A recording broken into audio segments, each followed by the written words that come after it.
Ako si Roger, isang 45 anyos na lalaki na mag-isang nabubuhay dahil matagal nang patay ang aking mga magulang. Habang ang dalawa ko namang kapatid ay may kanya-kanya ng buhay. Sa aming magkakapatid, ako ang naiba ng piniling landas. Mas pinili ko kasing manatili sa baryo kung saan kami lumaki dahil ako ang inaasahang manunugis ng aswang doon. Ilang taon na akong mag-isa, kaya naman sanay na ako sa ganoong pamumuhay. Sapat na sa akin ang perang kinikita ko sa pagtatanim ng mga gulay at ibinibenta ko sa baryo namin.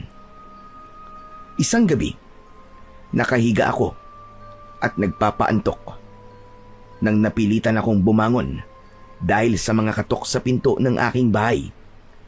Pagbukas ko ng pinto ay sumalubong sa akin si Ernie.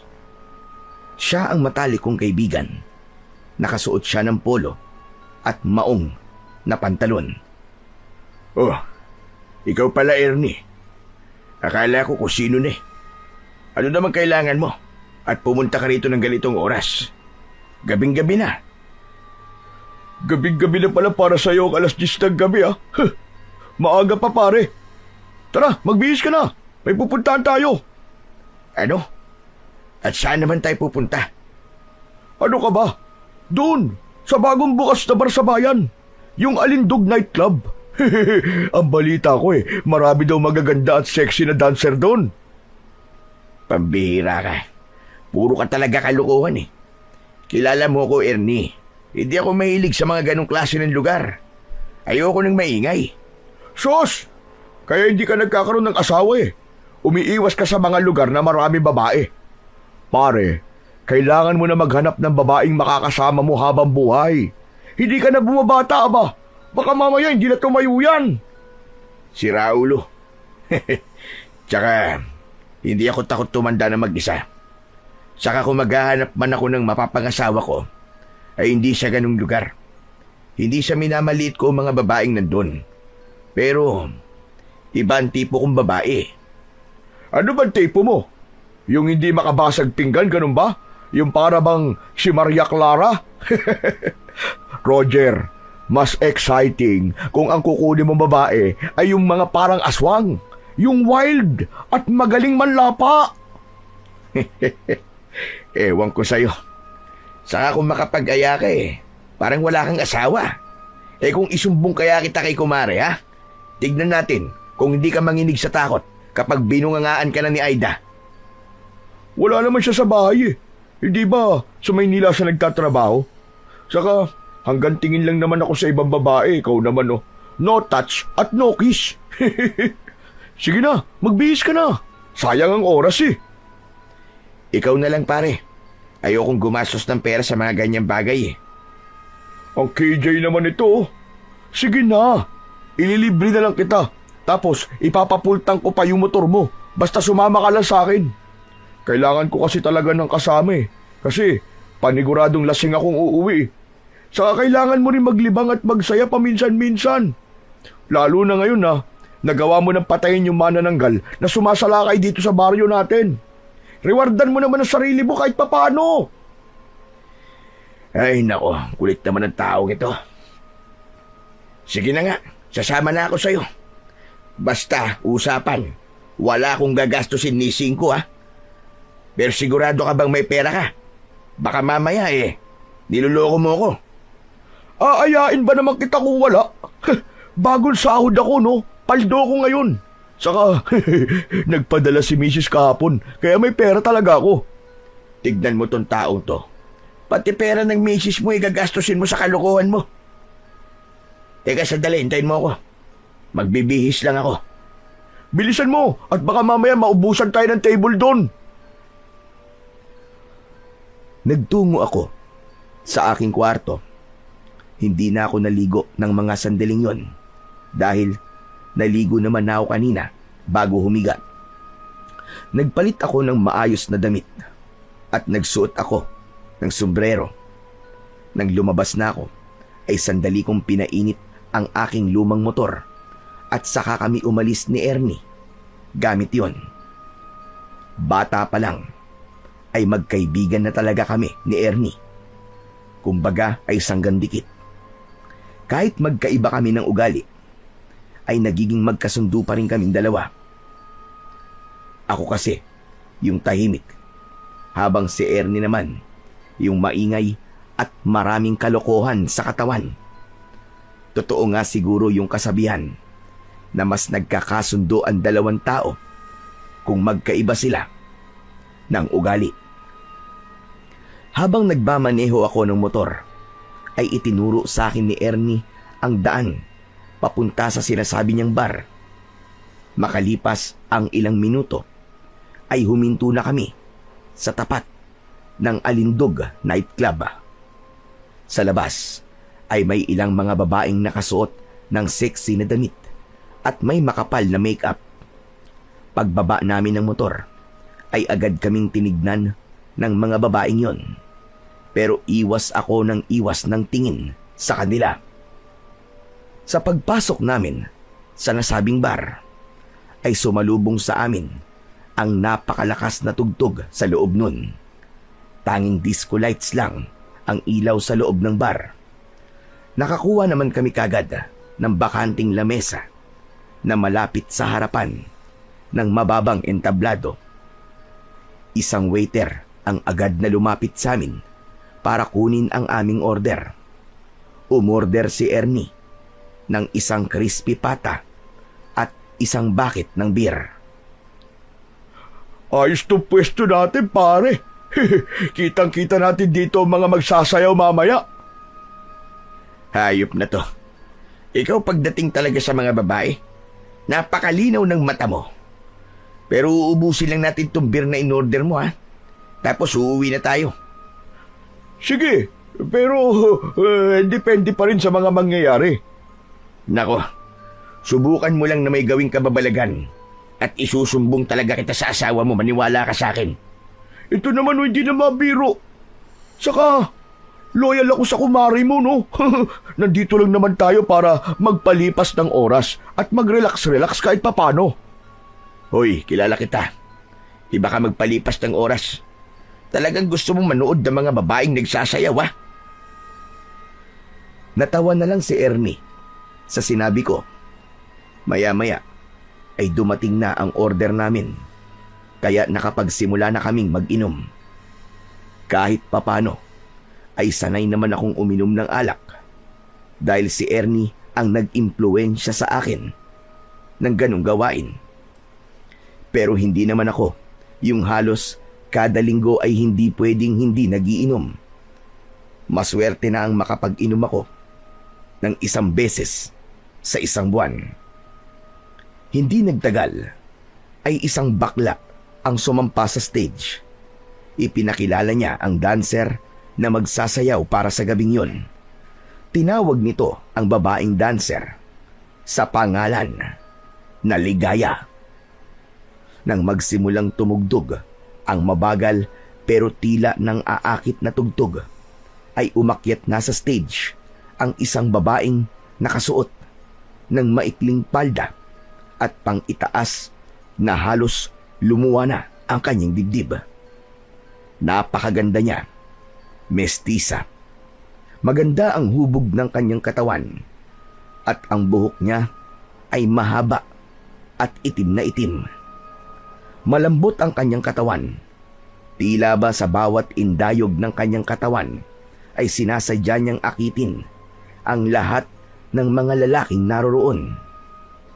Hindi napigilan ng ilang kalalakihan na pumalakpak at sumigaw ng mga salitang nakakabastos patungkol kay Ligaya. Grabe naman yung mga tao rito. Kung sabihan nila ng kabastusan yung babaeng nagsasayaw para bang wala silang mga nanay at kapatid na babae. Ano ka ba? Ganyan talaga dito, para ka naman bago ng bago. Huwag ka na magtaka. Saka, sanay na ang mga dancer na yan dito sa mga ganong salita. Minsan nga mas gusto pa nila na nasasabihan sila ng mga bastos sa salita kasi ibig sabihin nun, nagagawa nilang gisingin ang dapat na magising sa mga lalaking nandito. Kahit na be, babae pa rin yan. Kahit ganyan ang trabaho nila, hindi dapat sila binabastos. Relax ka lang pare. Baka mamaya may makarinig sa iyo eh. Mga lasing na mga yon. Baka mamaya mapatrouble pa tayo niyan. Nandito tayo para mag-relax pare, hindi para makipagrambulan. Nagkunwari na lang akong hindi naririnig ang mga nakakabastos na salita ng ilang kalalakihang naroroon. Itinuon ko ang aking mga mata kay Ligaya. Sa tuwing tinatamaan ng ilaw ang mukha niya, ay doon ko napapansin ang lungkot sa mga mata niya. Pakiramdam ko tuloy, napipilitan lang siyang magtrabaho roon at labag sa kalooban niya ang kanyang pagsasayaw. Hindi ko alam, pero tila nabighani ako kay Ligaya. Hindi dahil sa maganda niyang muka at katawan, kundi dahil merong kung ano sa kanya na dahilan para hindi ko magawang alisin ang aking mga mata sa kanya. Maya-maya pa, natapos ng sumayaw si Ligaya at bumalik na siya sa likod ng makapal na kortina ng entablado. Pakiramdam ko ay gusto kong tumayo para sundan siya, pero pinigilan ko na lang ang aking sarili. Hoy Roger! Pambira! Titig na titig ka pa rin sa stage ah! Wala na! Tapos na yung sumasayaw! Wala na si Ligaya! Hindi naman si Ligaya ang tinitignan ko eh. Sus! Kita mo tong taon to! Tatanggi pa kitang-kita na! Habang sumasayaw sa dyan, ay titig na titig ka sa kanya. Kulang na nga lang tumulo ang laway mo eh. Ano? Kursunada mo ba, pre? Pwede natin siyang ipatawag para tumable siya sa atin. Hindi, wag na. Kung gusto mo, ikaw na lang. Nandito ako para mag-inom at hindi para tumable ng babae. Ang hina mo naman talaga, oo. Dapat ay nagsasanay ka na rito na makipag-usap sa mga babae. Para naman makapaghanap ka na ng asawa mo. Magsasalita pa sana ako nang biglang tumayo si Ernie at kinawayan niya yung bakla na nagpakilala kanina kay Ligaya bago yun sumayaw. May ibinulong si Ernie sa bakla at tumango naman ang bakla. Nang muling umupo si Ernie, ay ngumisi siya sa akin na parabang nang iinis. Huwag mong sabihin na may ititable kang babae, pare. Meron. Si Ligaya, pare. Ewan ko sa'yo, Ernie. Kung makagastos ka ngayong gabi, para kang tumama sa loto ah. Minsan lang naman to eh. Kaya dapat sulitin na natin. O di ba? Makalipas ang ilan sandali, ay dumating na sa lamesa namin si Ligaya. Mas maganda siya sa malapitan at napakabango ng gamit niyang pabango. Pinaupo siya ni Ernie sa bakanting upuan na nasa gitna naming dalawa. Nagpakilala si Ernie kay Ligaya at sunod niya akong ipinakilala. Nang maghawak ang mga kamay namin ni Ligaya, ay sandali akong natulala nang magtama ang aming mga mata.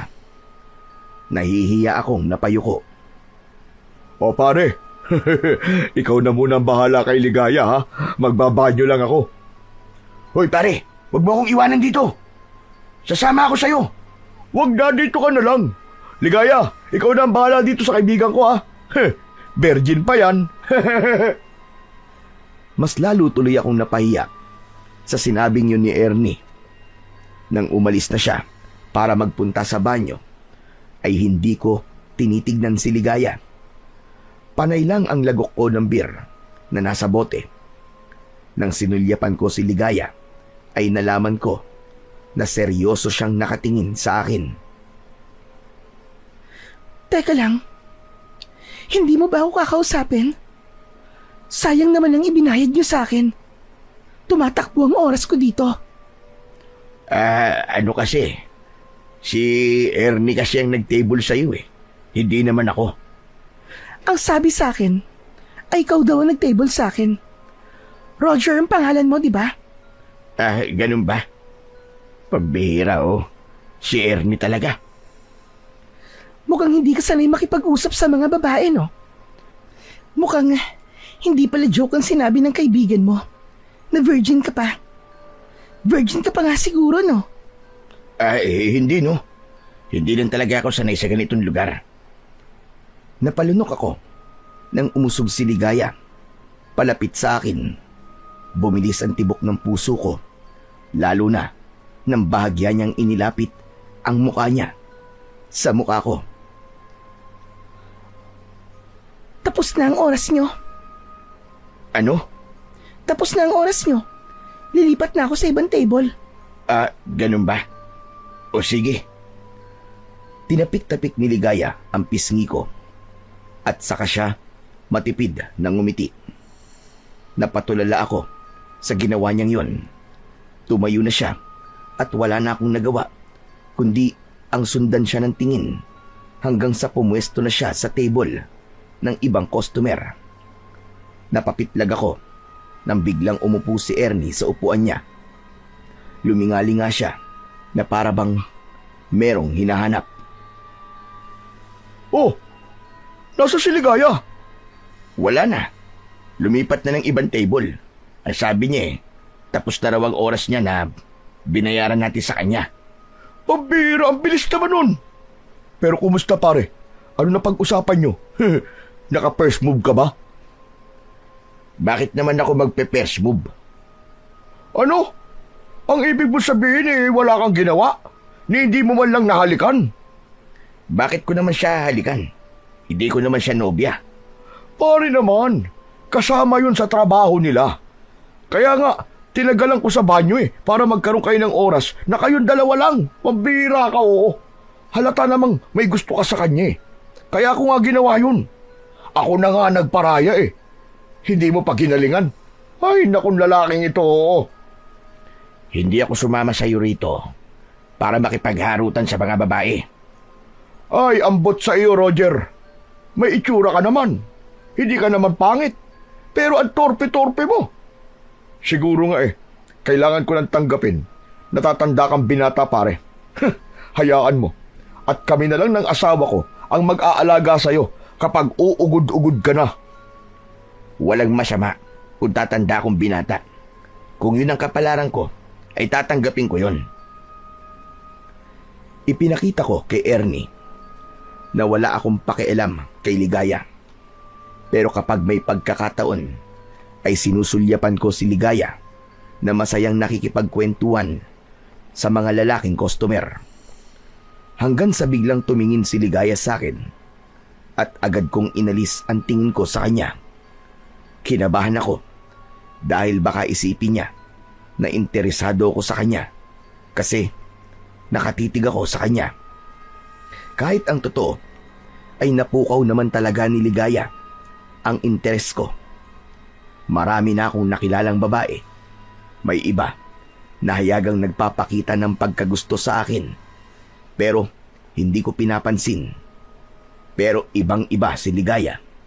Siya lang ang tanging babae na nagawang pabilisin ang tibok ng puso ko. Halos alauna na ng madaling araw nang magdesisyon kaming umuwi ni Ernie. 3 bote ng beer lamang ang ininom ko kasi hindi ako pwedeng magpakalasing ng gusto dahil nagmamaneho pa ako. Habang si Ernie naman ay lasing na lasing dahil nang maubos namin ang 1 bucket ng beer ay umorder pa siya ng 2 pang bucket at siya lang ang mag-isang umubos ng mga yon. Binagalang ko na lang ang pagpapatakbo ng motor para masiguro ko ang kaligtasan namin ni Ernie. Sa awa naman ng Diyos ay ligtas ko namang naihatid si Ernie sa bahay niya. Nang nakauwi na ako sa bahay ko, ay hinubad ko kagad ang damit ko at humiga na ako sa papag. Ang akala ko ay mabilis akong makakatulog dahil nakainom ako. Pero nagkamali ako. Sa tuwing ipipikit ko kasi ang aking mga mata, ay rumirehistro sa imahinasyon ko si Ligaya. Lalo na ang mapang-akit niyang mga ngiti at ang nangungusap niyang mga mata. Ano bang ginawa mo sa akin, Ligaya? Bakit hindi ka maalis-alis sa isip ko? Pinilit kong pumikit at matulog. Ginawa ko ang lahat para makatulog. Nagawa ko namang makatulog pero ang huling nasa isip ko ay walang iba kundi si Ligaya. Pagsapit ng umaga ay maaga pa rin akong nagising kahit na madaling araw na akong nakatulog. Nagkape muna ako at saka ko inasikaso ang taniman ko ng mga gulay. Nagdilig ako at siniguro ko na walang mga peste sa mga gulay na tanim ko. Habang ginagawa ko yon, ay dumating ang isang matandang lalaki. Siya ang kapitan sa aming baryo. Ang pangalan niya ay Kapitan Isko. Hindi lang siya ang namumuno sa aming baryo, kundi isa rin siyang albularyo na may malawak na kaalaman sa panggagamot. Napansin ko ang isang sako na dala niya, kaya inihinto ko muna ang aking ginagawa para tulungan siya sa kanyang dala. Ngunit nang tutulungan ko na siya, ay bigla niyang ibinaba ang sako. Ay nako, napakabigat naman ito. Ano ho ba kasing laman yan sako, Kapitan? Abe, kung ano-ano lang. Mga saging, nyog, iba't ibang mga gulay. At yung iba ay hindi ko na matandaan. Iba na talaga kapag tumatanda. Nagiging makakalimutin na. Kapitan, mukhang magtitinda na naman kayo pagbebentahan niyo ba ako? Hindi pambenta ang mga yan. Para sa'yo ang lahat ng nasa loob ng sako na yan. Nag-ambag-ambag kasi kami ng mga tao rito, Roger, para maibigay sa'yo ang mga yan. Ano ho? Abay, para saan naman ho? Aba talagang nagtatanong ka pa? Eh di para sa pagkakapatay buron sa manananggal na ilang buwan din na merwisyo dito sa atin. Yan ang paraan ng mga tao para makabawi sa kabayanihan na ginawa mo. Naku, nakakatuwa naman ho. Pakisabi po sa kanila na marami pong salamat. Pero hindi na nila kailangan gawin yan. Hindi po ako humihingi ng kahit na anong kapalit sa ginagawa ko pong pakikipaglaban sa mga aswang. Simula po kasi nang ipasa sa akin ng lolo ko ang tungkulin niya bilang isang manunugis ng ating baryo, ay nangako na ho ko na gagawin ko ang lahat para protektahan kayong lahat laban sa mga aswang. Alam ko naman yun, Roger. Alam kong hindi lang ang pagiging manunugis ng lolo mo ang minana mo, kundi maging ang kanyang prinsipyo. Pero hayaan mo nang bumawi ang mga tao sa paraang kaya nila. Sadyang labis lang ang kanilang pasasalamat sa kabayanihang ginawa mo. O paano, iho? Ikaw na ang bahala sa mga ito, ha? Ako'y aalis na at magpupulong pa kami ng mga tanod natin. Magkakaroon kasi kami ng malawakang paglilinis dito sa baryo natin sa darating na Sabado. Ganun ho ba? Pwede po ba akong sumali, Kapitan? Aayain ko na rin ho si Ernie. Pwede naman. Mas marami tayo, mas maganda. Pero si Ernie talaga. Ubod ng tamad ng lalaking yun pagdating sa mga gawain dito sa baryo natin. Hayaan niyo po. At ako na po ang kakausap sa kanya mamaya. O sige. Ikaw na ang bahala, Roger. O siya, aalis na ako. At maraming salamat ulit sa pagkakapatay mo sa manananggal. Walang anuman po, Kapitan. Maraming salamat din po. Mag-iingat po kayo. Nakangiting tumango si Kapitan Isko bago siya tuluyang umalis. Saka ko lang itinuloy ang aking ginagawa. Mas naging magana ako sa aking ginagawa dahil naramdaman ko na nakikita ng mga tao ang ginagawa ko bilang isang manunugis. Napakalaking bagay na para sa akin ang paraan ng kanilang pagpapasalamat dahil hindi ko na po problemahin ang pagkain ko ng ilang araw. Sa araw din na yon ay pinuntahan ko si Ernie sa bahay niya upang sabihan na kailangan naming tumulong sa paglilinis sa aming baryo sa darating na Sabado. Gaya nga ng aking inasahan, ay tumanggi siya at aniya. May mga tanod naman daw na gagawa nun, kaya hindi na namin kailangan tumulong pa. Pero pinilit ko siya hanggang sa wala na siyang nagawa, kundi ang pumayag. Oo nga pala pare. Kumusta ang experience mo kagabi pagpunta natin sa bara? Ang saya, di ba? Anong masaya ron? Pag-uwi ko sakit ng tenga ko dahil sa lakas ng tugtog dun sa bar. Pabira tong tao to. Gano'n naman talaga sa bar eh. Maingay. Pero masaya. Ang dami pang magagandang chika babes. Kung wala lang akong asawa dadaling ko sa motel ang isa sa mga babae ron Baka nga dalawa pa Mabuti na lang talaga at may asawa ka na dahil kung hindi, paniguradong linggo-linggo ay iba't ibang babae ang katabi mo sa kama. Yun nga maganda Kaso, wala May asawa na ako Hindi na ako single, kundi double na. Alam mo naman, na wala talaga sa plano ko mag-asawa kagad pero kailangan kong pakasalan si Aida kasi nabuntis ko siya. Sa kasamaang palad, namatay ang anak namin kasi inaswang. Tapos hanggang ngayon, hindi pa kami nakakabuo. Naramdaman ko ang biglang pagkalungkot ni Ernie nang sabihin niya yon. Alam ko kasi kung gaano kasakit para sa kanya ang nangyaring yon sa anak nila ng kanyang asawa. Ngunit agad na ngumiti si Ernie na para bang naramdaman niya na nalungkot din ako sa sinabi niyang yon. Pero pare, salamat kasi pinatay mo yung aswang na dahilan ng pagkamatay ng anak namin ni Aida. Nang dahil doon, nakaganti rin kami kahit papano. Ay maiba ako pare. Plano kong bumalik sa bar na yun sa susunod na linggo Sasama ka ba ulit sa akin? Hindi na pare, ikaw na lang yung pumunta ron. Ha? Abay bakit naman? Hindi ka ba talaga nag-enjoy doon? Hindi mo ba namimiss si Ligaya? Si Ligaya? Bakit ko naman siya mamimiss? Sus! Kunwari ka pang wala lang sa'yo si Ligaya. Pero kagabi, ang lagkit ng pagkakatitig mo sa kanya. Saka nung nagpalipat-lipat na siya ng table, ay panay ang tingin mo sa kanya na para bang nagsiselos ka. Kasi, iba't ibang lalaki ang kausap niya. Hoy, hindi ako nagsiselos no. Saka bakit naman ako magsiselos? Hindi ko naman siya nobya.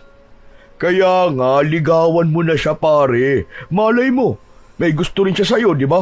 Isipin mo pare eto. Kung si Ligaya mapapangasawa mo, sigurado ako na magiging maganda at gwapo ang mga anak nyo. Mestiza at maganda si Ligaya. Ikaw naman, masasabi ko naman na hindi ka naman pangit. Malakas nga ang dating mo sa mga babae, di ba? Hindi ba ang sabi ko, kung magkakaroon ako ng asawa, ay hindi yung nagtatrabaho sa bar. Alam mo naman ang mga tao rito sa atin Kapag nalaman nila na sa ganun nagtatrabaho ang isang babae, ay iba na kagad ang tingin nila. Ayoko yung mapapangasawa ko huhusga ng mga tao kasi paniguradong mapapaaway lang ako. Hindi mo na dapat iniisip ang sasabihin ng ibang tao Basta kung masaya ka, wala na silang pakialam doon. Saka, kung palagi mong iisipin na sasabihin ng mga tao, ay hindi ka magiging masaya pare, maniwala ka sa akin.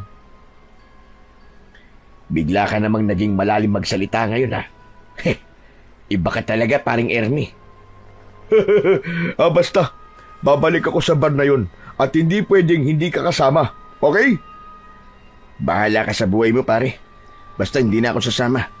Maghanap ka na lang ng ibang maisasama mo na parehas ng trip mo sa buhay.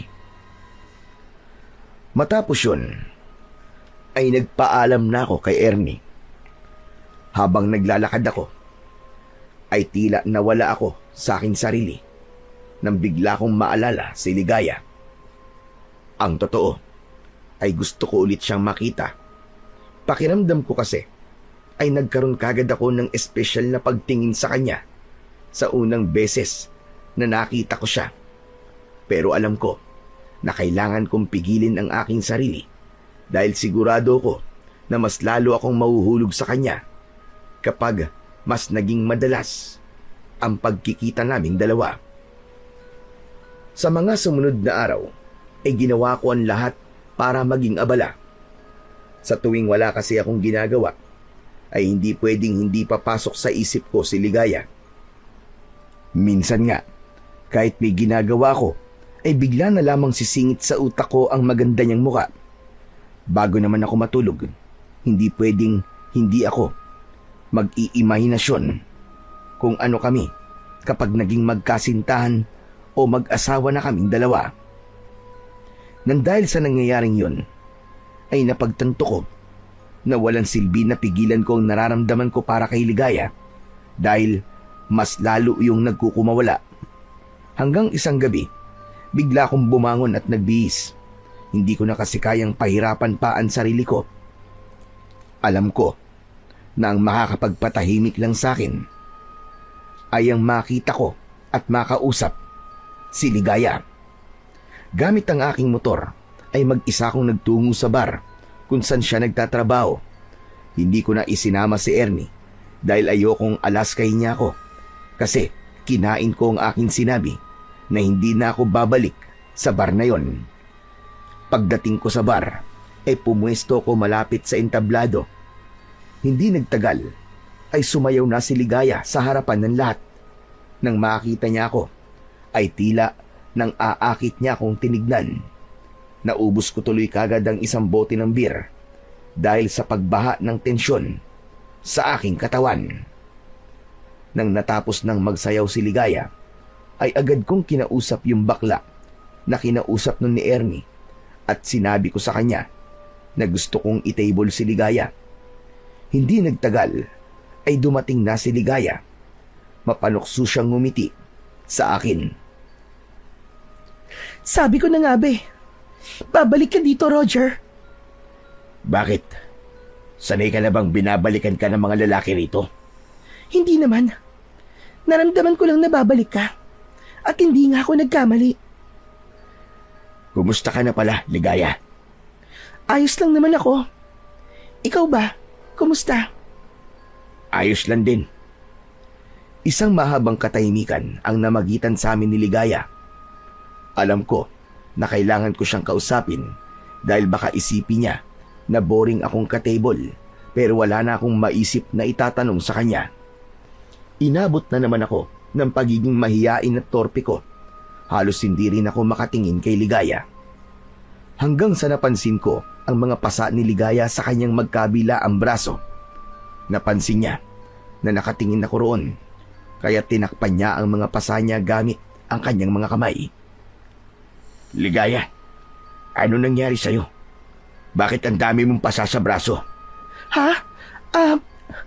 Wala ito, Roger. Naglilinis kasi ako nung nakaraang araw sa apartment ko. Tapos, naaksidente ako. Sigurado ka ba? Parang hindi kasi ang pasa na nakuha sa isang aksidente. Ano bang alam mo sa mga pasa? Doktor ka ba? Hindi naman. Mag-isa ka lang ba sa apartment mo? Oo. Dapat pala may kasama kang lalaki para merong gagawa ng mabibigat na gawain para sa'yo. Sa payat kasi ng katawan mo, paniguradong hirap ka sa ibang gawain. Tignan mo nangyari sa'yo. Na-aksidente ka patuloy. Hindi naman. Saka, hindi naman talaga naiiwasan ng aksidente. Kaya nga tinawag na aksidente, di ba? Isa pa, hindi ko kailangan ng lalaki sa buhay ko. Ibig sabihin wala ka pang nobyo? Wala, Roger. Sa tingin mo ba, ay may lalaking papatol ng seryoso sa akin nang dahil sa trabaho ko? Pare-parehas naman kayong mga lalaki. Lahat kayo, puro makamundong bagay lang ang nasa utak. Hindi naman lahat ng lalaki kagaya ng iniisip mo. Marami pa rin ng matino at tatanggapin kung ano ang trabaho mo. Sige nga, magbigay ka nga sa akin ng halimbawa ng isang lalaking matino. Kita mo na, wala kang masabi, di ba? Huwag mong sabihin sa akin na isa ka sa matitinong lalaki na sinasabi mo. Mukha ka namang mabait at mahiyain, pero sa tingin ko, ay nasa loob ang kulo mo. Ang bilis mo naman akong husgahan. Yun ang tingin ko sa iyo eh. Karamihan sa mga lalaking nakilala ko ay sa una lang mabait. Pero kapag tumagal na, lumalabas na ang totoong kulay. pinapakita ng pagkademonyo. O paano? Tapos na pala ang oras mo. Pwede ka magdagdag ng bayad kung gusto mo pa ako makausap. Hindi na. Maraming salamat, Ligaya. Matipid na ngumiti si Ligaya. Nagulat ako nang bigla niyang hinalikan ang aking pisngi. Natulala ako at hindi ako makapaniwala na lumapat ang labi niya sa balat ko. Tumayo na siya at lumipat sa ibang table. Hindi ko na siya tinignan dahil magsiselos lang ako kapag nakita ko siyang may ibang kausap na lalaki. Kahit pa parte yun ng trabaho niya, itinuon ko na lang ang aking atensyon sa pag-inom ng alak na nasa aking harapan. Hindi ko akalain na mas magtatagal ako sa bar na yon kahit mag-isa lang ako. 2:00 na ng madaling araw nang magdesisyon akong umalis. Paglabas ko ng bar ay naglakad ako papunta sa likod dahil dun nakapark ang aking motor. Papaliko na ako sa likod ng bar nang isang pamilyar na boses ng babae ang narinig ko. Sumilip ako at nakita ko si Ligaya na hawak sa braso ng isang matangkad na lalaki. May itim na van sa tabi nila at nakabukas ang pinto sa gilid ng van. Bitiwan mo ko! Ayoko nang sumama sa'yo, ano ba? Bitiwan mo ko!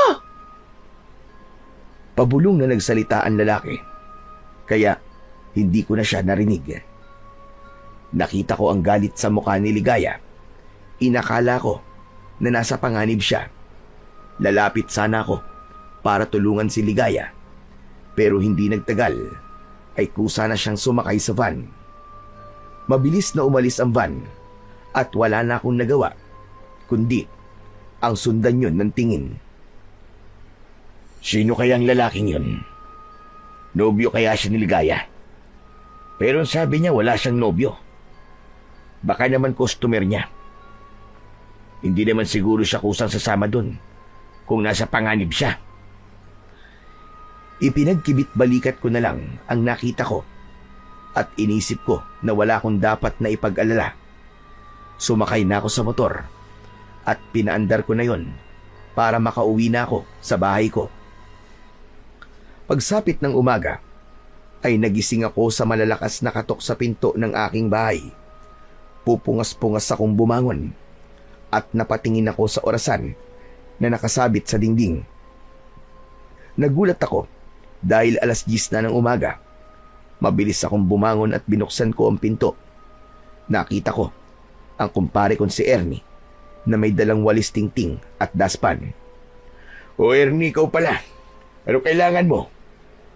Nakalimutan mo na ba? Sabado ngayon, pare. Hindi ba maglilinis tayo sa buong baryo? Ikaw ang nagkaya sa akin tapos ikaw pa tong nakalimot. Pabihira tong taon to. Oh. Naku, oo nga pala. Sabado nga pala ngayon. Nakalimutan mo nga. Saka, mukhang bagong gising ka pa lang ah. Nagpuwet ka siguro kagabi no? Huwag ka ng maraming tanong. Magpapalit lang ako ng damit. Mamaya na ako maliligo. Nagmamadali akong bumalik sa aking kwarto para magpalit ng damit. Kinuha ko ang walis tingting at saka ako lumabas. Habang naglalakad kami ni Ernie, ay napansin ko na nakatitig siya sa mukha ko. Grabe ka naman makatitig sa akin, pare. Baka nagkakagusto ka na sa akin, ha? Hindi tayo talo. Si Raulo, imposibleng taluin kita kasi babae ang gusto ko, no? Ikaw umamin ka nga sa akin, pare. Nagpuwet ka ba kagabi? Kaya tanghali ka na nagising ngayon? Oo, pare. Hindi kasi ako makatulog eh. Ewan ko ba kung bakit. Hindi ka makatulog o lumabas ka at may pinuntahan ka? Sige nga. At saan naman ako pupunta? Sa bar. Sa Alindog Nightclub. Nakakatawa ka. Ano naman gagawin ko ron? Saka hindi ba sabi ko, ay hindi na ako babalik sa lugar na yun. Wala akong magandang dahilan para bumalik pa roon. Sigurado ka ba? Kaya mo ba sabihin na hindi ka nagsisinungaling, ha? At bakit naman ako magsisinungaling? Saka, kung makapagtanong ka naman para kitang nobya na naghihinala sa akin, ha? paano may papaliwanag yung lipstick na nasa kaliwang pisngi mo? Sige nga. Nanlamig ako sa sinabing yun ni Ernie. Pinunasan ko ang aking pisngi gamit ang palad ko. Pagtingin ko sa aking palad ay meron dong kulay pulang marka na halatangang mula sa lipstick. Doon ko naalala ang ginawang paghalik ni Ligaya sa akin nung nasa bar ako. Ay, wala to. Huwag mong pansinin to. Anong wala? Lipstick nga yan eh. Sino ba kasi naglalagay ng lipstick ha? Hindi ba mga babae? Saka bakit ka nagkaroon ng lipstick dyan sa pisngi mo? Ibig sabihin, merong babaeng humalik sa'yo. Saan ba may mga babaeng pwedeng humalik sa'yo? Di sa Alindog Nightclub. Pwede bang huwag kang maingay at malapit na tayo kay na Kapitan? Nakakahiya kapag narinig ka nila. Ano namang nakakahiya dun? Lalaki ka naman, kaya normal lang na magpunta ka sa ganun lugar. Umaming ka na kasi. Nagpunta ka sa bar kagabi, no? Oo na, nagpunta na ako. Kaya pwede bang itiko mo yung bibig mo? Sus! Pasabi-sabi ka pang ayaw mong pumunta ron tapos pupunta ka pala ron ng ikaw lang mag-isa. Sinong humalik sa pisngi mo, pare? Magkwento ka naman sa akin, no? Wala. Pangit mo naman kausap, pare. Inamin mo na nga nagpunta ka sa bar kagabi, kaya dapat ikwento mo na sa akin ng lahat. Huwag ka nang pabitin. Sino nga? Alam ko na. Si Ligaya ba? Ay, nako, kulit. Oo, pare. Si Ligaya. Anak ng, ang lakas mo pala, pare, grabe. Biruin mo, hinalikan ka niya sa pisngi. Pero, sa pisngi lang ba? Nagtaka ko nang biglang itinaas ni Ernie ang damit ko at tinignan niya ang katawan ko. Nainis ako sa ginawa niya, kaya bahagya ko siyang itinulak. Hoy, ano ba? Ano bang ginagawa mo? Chinecheck ko lang kung meron kang kiss mark. Baka kasi hindi lang halik sa pisngi ang ginawa sa'yo ng babaeng yun eh. Baka mamaya nag-check-in din kayo eh. Huy, walang ganun ano. Nagpunta lang ako ron kasi gusto ko nang kausap. Sus! Tama na ang palusot mo, pare. Alam ko naman, kaya ka pumunta ron ay dahil namimiss mo si Ligaya. Pero pare, wala kang dapat na ikahiya sa akin kung pumunta ka man sa bar para lang makita si Ligaya. Binata ka at walang sabit. Ang saya ko nga kasi sa wakas ay nagkaroon ka na ng interes sa isang babae. Sa totoo lang, pare, alam mo, hindi ko rin maintindihan ang sarili ko eh. Simula kasi nang nakilala ko si Ligaya, ay hindi na siya maalis-alis sa isip ko. Hanggang sa kagabi, ay nagdesisyon na akong bumalik doon sa bar para lang makita at makausap siya. Ano naramdaman mo, pare, nung nakausap mo na siya? Siyempre, masaya. Kaya lang, hindi ko nasabi yung mga gusto kong sabihin sa kanya. Kasi, naunahan ako ng hiya eh. Ano ba kasi gusto mo sabihin sa kanya? Gaya ng may gusto ko sa kanya. Ayan na nga, ayan na nga. Ay, Diyos ko! Nai-inlove na nga kumpare ko. Salamat sa Panginoon dahil dumating na ang babaeng magpapaibig sa'yo. Normal lang yan na mahiya ka. Pero kailangan mong labanan yan, pare. Tandaan mo, napakagandang babae ni Ligaya, pare. At hindi imposible na ikaw lang ang lalaking nagkakagusto sa kanya.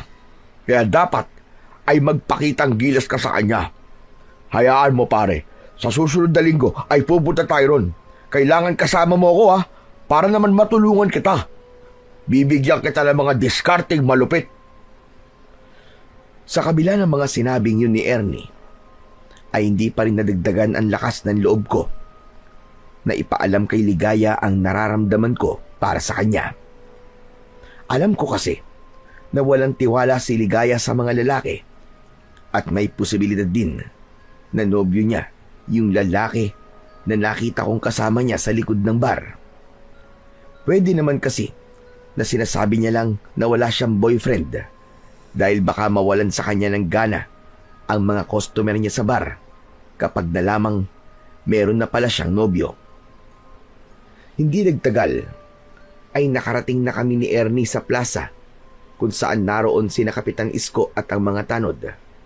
Matapos sabihin ni Kapitan Isko ang mga dapat naming gawin, ay nagsimula na kami maglinis sa aming baryo. Pero kahit abala ko sa aking ginagawa, ay hindi pa rin nawala sa isipan ko si Ligaya. Kung pwede ko nga lang siyang makita ng oras na yon, ay ginawa ko na.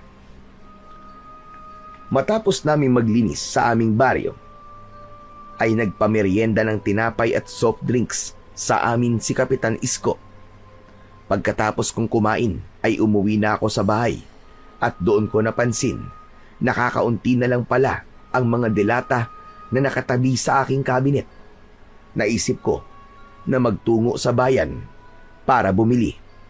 Mas mura kasi ang mga delata roon. Hindi na ako gumamit ng motor at mas pinili ko na lang na sumakay ng tricycle.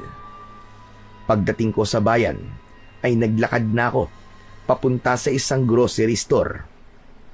Pero bago ako makarating doon ay nadaanan ko ang bar kung saan nagtatrabaho si Ligaya. Nakita ko yung bakla na nagtatrabaho sa bar na naninigarilyo sa labas. Sa kagustuhan kong makita si Ligaya ay lumapit ako sa bakla. Tinanong ko kung nasa bar ba si Ligaya. Gusto ko kasing makasiguro na ligtas siya matapos nang nakita kong pagsakay niya sa van nung madaling araw. Ayon sa bakla, ay wala sa bar si Ligaya at malamang daw ay naroon nito sa apartment nito. Sinabi sa akin ng bakla ang lokasyon ng apartment ni Ligaya. Kapalit ang 500 piso. Hindi na muna ako pumunta sa grocery store. Malapit lang kasi mula roon ang apartment ni Ligaya at pwedeng lakarin. Halos 10 minuto ako naglakad bago ko narating ang apartment ni Ligaya. Medyo luma na yon at walang gate. Tumapat ako sa pinto ng apartment ni Ligaya. May numero kasi yon sa pinto at yun ang numerong sinabi sa akin ng baklang nakausap ko. Huminga muna ako ng malalim at nag-ipon ng lakas ng loob bago ako kumatok. Maya-maya pa ay marahang bumukas ang pinto at sumilip si Ligaya. Nagulat siya nang makita niya ako. Nahihiya naman akong ngumiti sa kanya. Ikaw? Anong ginagawa mo rito? Paano mo nalaman kung saan ako nakatira? Sorry kung pumunta ako rito nang walang paalam. Nalaman ko ang bahay mo dahil dun sa baklang katrabaho mo sa bar. Galing kasi ako sa bar. Hinahanap kita. Si Mamo talaga, oo. Ano bang kailangan mo sa akin? Kung gusto mo ng kausap, ay hindi pa oras ng trabaho ko. Pumunta ka na lang mamayang gabi sa bar. Ano kasi? Kaninang madaling araw kasi, nakita kita na sumakay sa isang van. Tapos may kausap kang lalaki. Nung una, parang ayaw mong sumakay. Pero sumakay ka pa rin. Nag-alala kasi ako sa'yo. At baka kung ano na nangyari sa'yo. Ayun ba? Wala yon. Makulit na customer lang yon. Ngayong nakita mo na ako, okay na ba? Pwede ka na bang umalis? Hindi pa man ako nakakasagot, ay isinarado na ni Ligaya ang pinto. Pero bago niya yon tuluyang maisarado, ay napansin ko ang mga bago niyang pasa sa braso at para bang may kalmot pa siya. Kakatok sana ulit ako, pero naisip ko na oras pa ng pahinga ni Ligaya dahil puyatan ang trabaho niya. Kaya umalis na lang ako at nagpunta na ako sa grocery store para bumili ng mga kailangan ko. Sa mga lumipas na araw ay mas lalo kong nahirapan na wag isipin si Ligaya. Hindi lang dahil sa may gusto ko sa kanya, kundi dahil na rin sa mga pasa at kalmot na nakita ko sa kanya. May pakiramdam kasi ako na may hindi magandang nangyayari sa kanya, pero ayaw niya na malaman yun ng iba. Kaya naman isang gabi ay nagpunta ako sa bahay ni Ernie, dala ang aking motor at inaya ko siya na magpunta sa bar kung saan nagtatrabaho si Ligaya. Aba, mukhang mahal mo na si Ligaya. Hindi ba kakapunta mo lang sa bar noong nakaraang gabi, tapos pupunta ka na kagad ngayon? Wala naman sigurong masama na makita ko siya, di ba?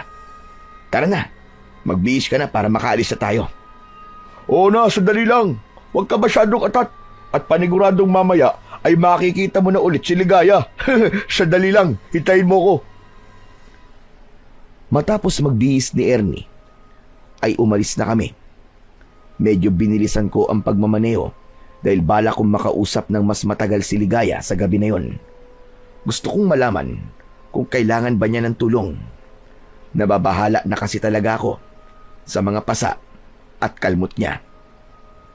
Pagdating namin sa bar, ay pumuesto kami sa lamesa na malapit ulit sa entablado. Inasahan ko na si Ligaya ang unang magsasayaw, pero ibang babae ang nagsayaw ng gabing yon. May ilang babae pa na sumunod na sumayaw, pero sa kasamaang palad ay hindi kasama roon si Ligaya. Bakit kaya hindi sumayaw si Ligaya? Baka naman hindi siya nakaschedule na sumayaw ngayong gabi. May gano'n naman, di ba? Siguro table-table lang siya ngayon. Siguro nga. Ano ka ba? Huwag kang kabahan. Mamaya magpapakita rin yun. Bakit ba parang gusto mo talaga siyang makita ngayon, ha? Aamin ka na ba sa kanya na may gusto ka sa kanya? Hindi, pare. Meron lang akong gustong itanong sa kanya. Ano namang itatanong mo sa kanya? Baka pwede mo namang sabihin sa akin. Bakit ikaw ba si Ligaya? Sa kanya ko nalang itatanong ang mga yun mamaya. Ayun pala yung bakla na kailangan kausapin kapag gusto mo mag-table ng babae. Sandali, at itatanong ko kung pwede nating i-table si Ligaya. Hintayin mo ako. Tumayo si Ernie at nilapitan niya ang bakla. Medyo matagal silang nag-usap bago bumalik si Ernie sa upuan niya. O ano pare, anong sabi? Nasaan daw si Ligaya? Hindi raw pumasok ngayong gabi. Kahit nga raw kahapon ay hindi rin pumasok. Hindi kaya may sakit si Ligaya? Ang sabi sa akin ay hindi raw nagsabi si Ligaya kung bakit hindi siya papasok. Pinuntahan daw nila sa apartment si Ligaya, pero wala raw tao ron. Kaya imposible yung sinasabi mo na may sakit siya. Pwede pa na meron siyang pinuntahan, tapos hindi nagpaalam. Natahimik ako sa sinabing yun ni Ernie. Mas lalo tuloy akong kinabahan para kay Ligaya. Pakiramdam ko ay nawala ako sa sarili ko nang dahil sa pag-iisip. Oh, ano nangyari? Bakit parang ang lalim yata ng iniisip mo, pare? Nag-aalala ka ba kay Ligaya? Huwag mong masyadong isipin yun. Panigurado na may pinuntahan lang yun at isang gabi ay makikita mo ulit siya rito. Sa totoo lang pare, kinakabahan talaga ako. Alam mo kasi, nung huling punta ko rito ay napansin ko na may mga pasa siya sa braso. Tapos bago ako umuwi, ay nakita ko na may kausap siyang isang lalaki tapos parang pinipilit si Ligaya ng lalaki na sumama at isakay sa van. Pero ang ipinagtataka ko, matapos na may sabihin yung lalaki, ay kusa nang sumama sa kanya si Ligaya. Hindi kaya boyfriend niya yung lalaking nakita mo? Huwag naman sana kasi kung boyfriend niya yun, ibig sabihin, wala ka na palang pag-asa kay Ligaya. Nga ka na. Ay hindi, meron pa pala. Malay natin, ayos lang kay Ligaya ang magkaroon ng dalawang boyfriend, di ba? Pambihira itong taon to. Puro ka namang kalokohan eh. Seryoso ako paring Ernie. Nag-aalala talaga ako para kay Ligaya. Baka kasi kung ano na nangyayari sa kanya na hindi maganda tapos natatakot lang siyang sabihin sa iba. Ay nako, in love ka na nga pare. Congrats! Pero wag mo munang isipin si Ligaya. Sulitin na lang natin ang pagpunta natin dito. Mag-inom na lang tayo na mag-inom. Magpakalasing tayo. Wala na akong nagawa kundi ang uminom ng beer. Yun na lang kasi ang pwede kong gawin kaysa isipin ko kung nasaan si Ligaya tapos wala rin naman akong makukuwang kasagutan. Nang sumunod na araw ay nagpunta ako sa apartment ni Ligaya. Umasa ako na naroon na siya pero nabigo ako Dahil nang kumatok ako sa apartment niya, ay walang nagbukas ng pinto hanggang sa lumabas ang kapitbahay ni Ligaya at sinabi na ilang araw nang hindi umuuwi roon si Ligaya. Kinagabihan ay bumalik ako sa bar pero hindi pa rin pumapasok si Ligaya. Kinabukasan, inabala ko ang sarili ko sa mga pananim ko. Doon ko itinuon ang aking atensyon at oras para hindi ko masyadong iniisip si Ligaya. Hanggang sa humahangos na dumating si Ernie. Kinabahan ako kasi baka sa mukha niya ang pagkabahala. Pare! May natagpuan daw na patay na babae sa kabilang baryo. Nasa Talahiban daw. Ano? Sino daw yung babae na yun? Hindi nga raw nila kilala eh. Mukhang hindi raw taga ron eh. Pare, hindi ba matagal nang nawawala si Ligaya? Ayoko mag-isip ng hindi maganda pare ah. Pero sa tingin ko, ay dapat natin makita yung patay na yun para malaman natin kung si Ligaya yun o hindi. Nilukob ako ng matinding kaba at takot sa sinabing yun ni Ernie. Hindi na ako nagdalawang isip pa na pumunta sa kabilang baryo. Sumakay kami ni Ernie sa motor ko para mas maging mabilis ang pagpunta namin doon. Pagdating namin sa kabilang baryo, ay pinuntahan namin ang Talahiban kung saan naroon ang bangkay ng isang babae. Wala pa ring mga pulis, kaya nagkukumpulan pa rin ang mga tao. Sumingit kami ni Ernie sa mga tao hanggang sa napunta na kami sa unahan. Tumambad sa amin ang isang bangkay ng babae na nakatihaya sa Talahiban. Puno ng pasa at kalmot ang buo niyang katawan. Wala rin siyang saplot. Malinaw na pinahirapan at pinagsamantalahan ang babae bago yun namatay. Hindi na kami nagtagal doon ni Ernie dahil hindi na namin kinaya ang aming nakikita. May mangilan-ngilan na akong nakitang bangkay dahil sa mga naging biktima ng aswang sa aming baryo. Pero kakaiba ang kabrutalan sa pagpatay sa babaeng yun. Tumayo muna kami ni Ernie sa tabi ng aking motor. Mabuti na lang at hindi si Ligaya yung babaeng yun pare. Kaya nga eh. Pero nakakalungkot pa rin na may pinatay sa ganoong paraan. Sino kayang pumatay dun sa babae no? Saka sa itsura nun. Parang pinagsamantalahan siya eh. Talagang pinagsamantalahan siya. Pero malinaw na aswang ang pumatay sa kanya base sa mga kalmot niya sa katawan. Aswang? Ang ibig mo sabihin pare, may aswang na naman. Hindi ko alam kung dito nga sa lugar na ito may aswang. Pero sabi mo, hindi taga rito yung babaeng pinatay, di ba? Kaya maaaring sa ibang lugar siya pinatay. Tapos, dito lang itinapon ang kanyang bangkay. Kung ganun, kailangan natin mag-ingat. Kailangan natin kausapin si Kapitan Isko tungkol dito para masabihan niya ang mga tao sa atin. Para makapag-ingat na rin sila. Magandang ideya yan pare. Mas mabuti na mabigyan kagad ng babala ang mga tao at wag na nating hintayin na merong maging biktima ang aswang. Halika na, bumalik na tayo at dumaan muna tayo kay Kapitan Isko. Sumakay na kami ni Ernie sa aking motor. Gaya na napag-usapan namin, ay kinausap muna namin si Kapitan Isko para sabihin ang tungkol sa bangkay ng babae na natagpuan sa kabilang baryo. Sinabi ko rin sa kanya ang hinala ko na aswang ang pumatay sa babae kaya kailangan masabihan ng lahat ng tao sa aming baryo na mag-iingat. Mabilis na kumilos si Kapitan Isko. Pinatawag niya ang lahat ng tao sa aming baryo at doon niya sinabi ang lahat ng mga sinabi namin sa kanya ni Ernie. Hindi pa rin nawala ang pag-aalala ko para kay Ligaya.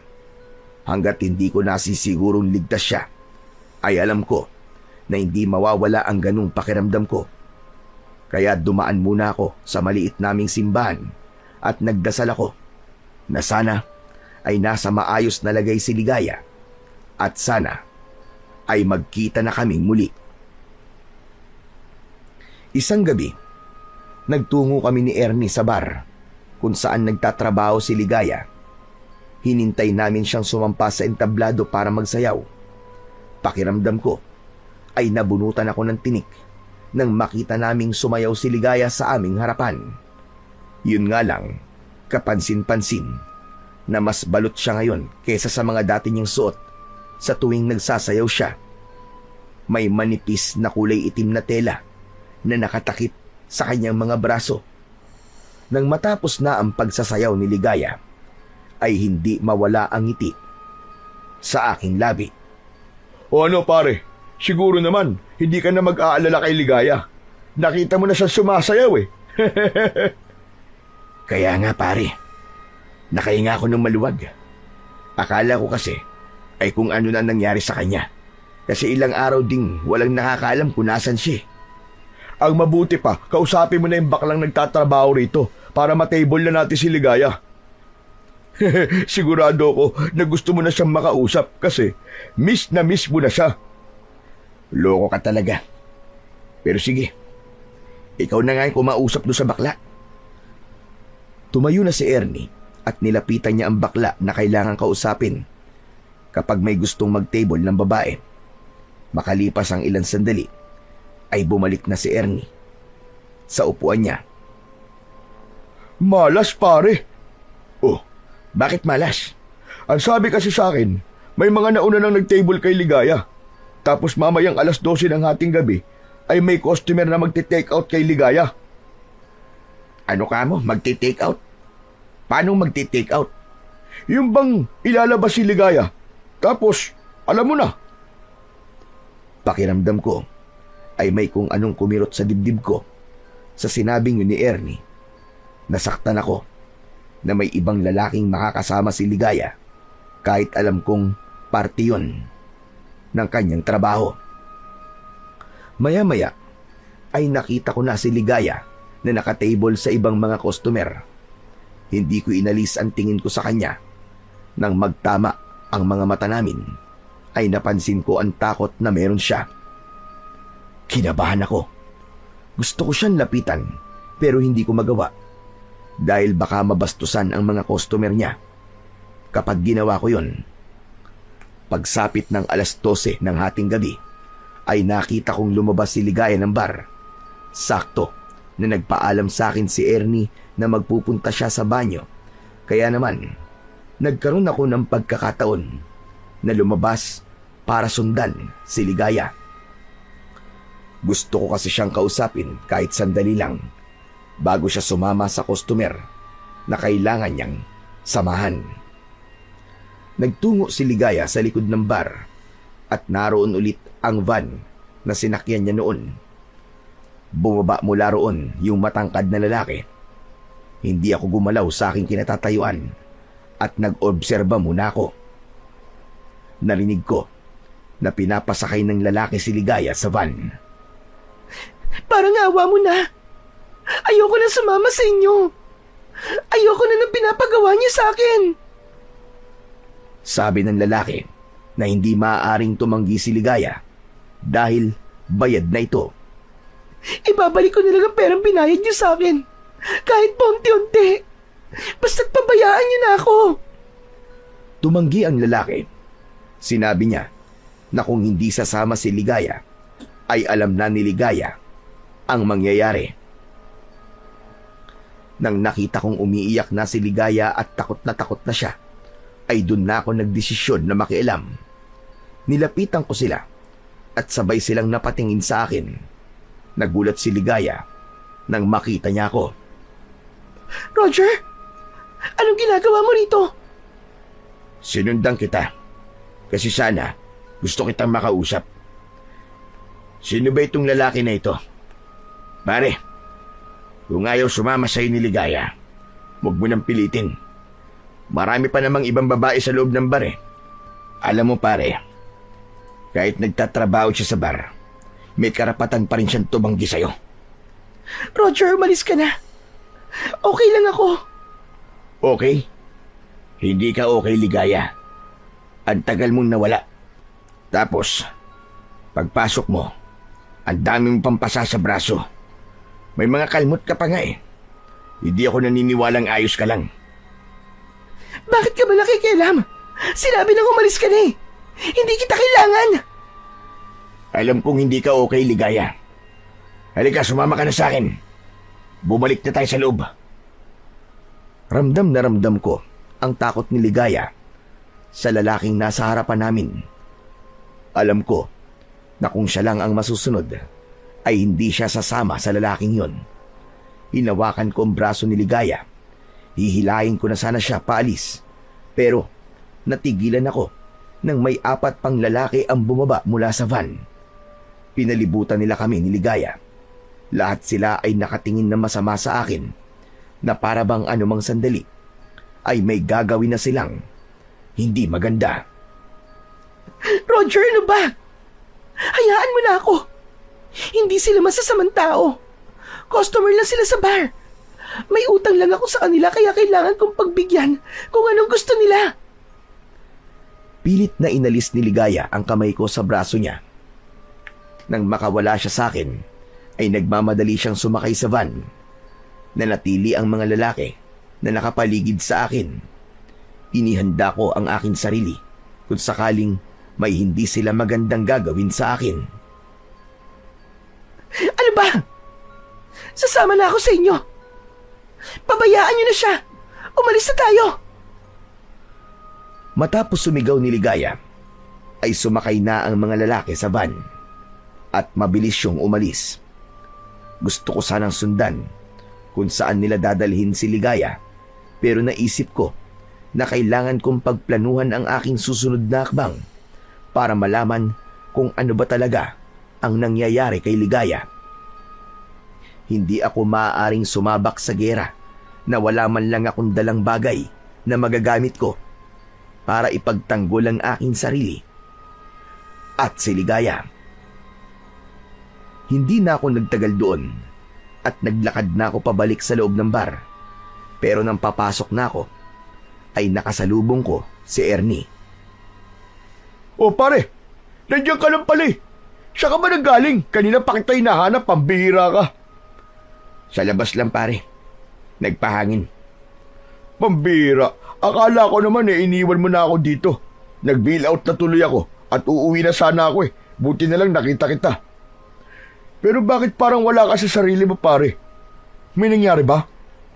Wala pare, medyo lasing na ako eh. Nahihilo na ako ng konti. O ano, kayang pa bang mag-drive? Baka naman maaksidente tayo niyan ha? Huwag ka mag-alala pare, kaya ko pa mag-drive. Tara na, umuwi na tayo. Nagtungo na kami ni Ernie sa likod ng bar kung saan nakapark ang motor ko. Habang nagmamaneho ko, ay si Ligaya pa rin ang iniisip ko. Ipinagdasal ko na sana ay walang masamang nangyayari sa kanya at totoo ang sinabi niya na ayos lang siya. Kinabukasan ay hindi pa rin nawala ang pag-aalala ko para kay Ligaya dahil alam ko na hindi ako matatahimik hanggat hindi ko nalalaman kung ligtas siya o hindi. Kaya naman, nagdesisyon akong puntahan siya sa kanyang apartment. Ginamit ko ang motor ko para mabilis ko siyang mapuntahan. Pagdating sa apartment ni Ligaya, ay agad akong kumatok sa pinto. Walang sumagot sa loob at wala ring nagbukas ng pinto. Aalis na sana ako kasi naisip ko na baka wala roon si Ligaya. Pero napahinto ako nang nakita ko ang sapatos ni Ligaya na nasa labas ng kanyang apartment. Pinihit ko ang doorknob at nang malaman kong hindi nakalak yun, ay hindi na ako nagdalawang isip na buksan ang pinto. Pumasok ako at sumalubong sa akin ang kadiliman. Nakasarado kasi ang lahat ng bintana, kaya halos walang liwanag na pumapasok doon. Kinapa ko ang switch ng ilaw sa may tabi ng pintuan at agad kong binuksan ang ilaw. Nang bumaha ang liwanag sa buong apartment, ay nagulantang ako nang nakita ko si Ligaya na nakahandusay sa sahig. Puno ng pasa ang buong katawan niya at may mga sariwa siyang sugat na mukhang mula sa kalmot. Nag-aalala ko siyang nilapitan, binuhat ko siya at maayos ko siyang inihiga sa sofa. Marahan kong tinapik ang pisngi ni Ligaya. Ligaya? Ligaya, gising. Ligaya, gumising ka. Roger, ikaw na naman. Pasensya ka na kung pumasok ako sa apartment mo. Kagabi pa kasi ako nag-aalala sa iyo eh. Kailangan kitang dalhin sa ospital. Hindi. Ayoko. Huwag mo kong dadalhin sa ospital. Hindi pwede, Ligaya. Kailangan magamot ang mga sugat mo. Kapag dinala mo ako sa ospital, sigurado ako natatawag sila ng mga pulis dahil sa mga sugat na meron ako. Ayokong malaman ito ng mga pulis. Kaya nakikiusap ako sa iyo. Huwag mo akong dadalhin sa ospital, parang awa mo na, Roger. Diretso kong tinignan sa mga mata si Ligaya at nakita kong takot na takot siya. Mabilis ako nag-isip na pagtanto ko na baka kapag may mga pulis na nakialam sa nangyayari kay Ligaya ay mapahamak siya. Kaya kahit gusto ko siyang dalhin sa ospital, ay inalis ko na yon sa aking isipan. O sige, hindi na kita dadalhin sa ospital, pero kailangan pa rin kitang dalhin sa isang tao na alam kong makakatulong sa'yo. Sino? Kanino mo ko dadalhin? May mahusay na manggagamot sa baryo namin. Sigurado ko na kaya kanyang gamutin. Kaya mo bang tumayo at sumakay sa motor ko? Hindi ko alam, Roger. Kung kakayanin ko. Kumuha ko ng damit ni Ligaya na may mahabang manggas. Isinuot ko yun sa kanya para maitago ang mga sugat niya. Matapos yun, ay inalalayan ko siya at isinakay sa aking motor. Bago ko pinaandar ang motor ko, ay siniguro ko na hindi siya mahuhulog habang nakaangkas. Naging maingat din ako sa pagmamaneo at palagi kong kinakausap si Ligaya para hindi siya makatulog o mawalan ng malay. Nang nakarating na kami sa baryo namin, ay dumiretso kami sa bahay ni Kapitan Isko. Habang inaalalayan ko si Ligaya papunta sa bahay ni Kapitan, ay lumabas si Kapitan Isko sa bahay niya at nagulat siya sa kanyang nakita. Diyos ko! Sino yung kasama mo, Roger? Kaibigan ko po, Kapitan. Sugatan po siya. Ipapagamot ko po siya sa inyo. Halika, halika. Pumasok kayo sa loob at ihahanda ko lang ang mga gamit ko. Pagpasok sa loob ng bahay ni Kapitan Isko, ay inihiga ko si Ligaya sa mahabang upuan na gawa sa kawayan. Mabilis na inilabas ni Kapitan ang mga gamit niya sa panggagamot. Nang simulan na ni Kapitan Isko ang paglilinis at panggagamot sa mga sugat ni Ligaya, ay nanood lang ako. Patindi ng patindi ang kaba kong nararamdaman. Hindi nagtagal ay natapos na si Kapitan at nakatulog na si Ligaya. Pero kahit tulog siya, ay bakas pa rin sa mukha niya ang takot at hirap na kanyang pinagdaanan. Ilang beses ko nang nakita ang mga ganyang sugat, Roger. Malinaw na aswang ang may gawa niyan sa kanya. Marahil ay nagawa lamang niyang makaligtas. Yan nga din po ang naisip ko, Kapitan. Mabuti na lang at pinuntahan ko siya sa bahay niya dahil kung hindi, ay baka wala na siya ngayon. Pero Kapitan, sa tingin niyo ba, ay konektado ito dun sa natagpo ang bangkay ng babae sa kabilang baryo? Hindi kaya may mga aswang ang tinatarget ang magagandang babae? May posibilidad na tama ang sinabi mo, Roger. Kaya dapat na mas pag-ingatin natin ang mga tao dito sa ating baryo. Kapitan, pwede bang humingi ako sa iyo ng pabor? Ano yun, Roger? Sabihin mo. At kung kaya ko ibibigay ko sa iyo. Pwede ho bang dito muna sa bahay niyo si Ligaya? Mas ligtas po siya rito. Kapag po nagising siya ay sabihin niyo na sinabi ko na dito na muna siya habang hindi pa natin nare-resolba ang pagsalakay na ito ng mga aswang. Walang problema. Ako na muna ang bahala sa kanya. Pero Roger, tanong lang. Sino ba talaga ang babae yan? At parang napakalaki ng pag-aalala mo sa kanya. Kaibigan mo lang ba talaga siya? Umiral na naman ang pagiging tsismoso nyo, Kapitan eh. Basta, mahalaga po sa akin si Ligaya at gagawin ko ang lahat para protektahan siya. Sa sinabi mo, ay mukhang alam ko na ang kasagutan. O sige, ako nang bahala sa kanya. Isa pa, mas maganda na nandito siya dahil kailangan pang magamot ang mga sugat niya. Labis akong nagpasalamat kay Kapitan Isko dahil sa tulong na ibinigay niya sa amin ni Ligaya. Sa mga nakalipas na araw ay nanatili si Ligaya sa bahay ni Kapitan at araw-araw ko siyang pinupuntahan doon para kumustahin ang kanyang kalagayan. May mga pagkakataon na tinutulungan kami ni Ernie sa paggamot sa mga sugat ni Ligaya. Kapag tinatanong ko si Ligaya sa kung anong nangyari sa kanya, ay hindi siya nagsasalita. Nirespeto ko naman ang pananahimik niya at umasa ako na isang araw ay sasabihin niya na sa akin ang lahat. Importante kasi na malaman ko ang katotohanan para malaman ko kung ano ang susunod kong gagawin. Hanggang isang umaga, habang nag-aalmusal ako, ay humahangos na dumating si Kapitan Isko. Hindi na siya umatok sa pinto at diretso na siyang pumasok sa bahay ko. Kinabahan ako kahit wala pa siyang sinasabi. O Kapitan, ano nangyari? Bakit parang aligaga kayo? Kahit ikaw, Roger, ay magiging aligaga sa sasabihin ko sa'yo. Si Ligaya, wala na siya sa bahay ko. Ano? Paano pong wala na? Sandali, huwag niyo sabihin na namatay na siya. Hindi. Pag-ising ko ay wala na siya sa bahay ko. Umalis siya nang hindi nagpapaalam sa akin at hindi ko rin alam kung nasa na siya. Pero kagabi ay para bang nagbibigay na siya sa akin ng senyales na plano talaga niyang umalis.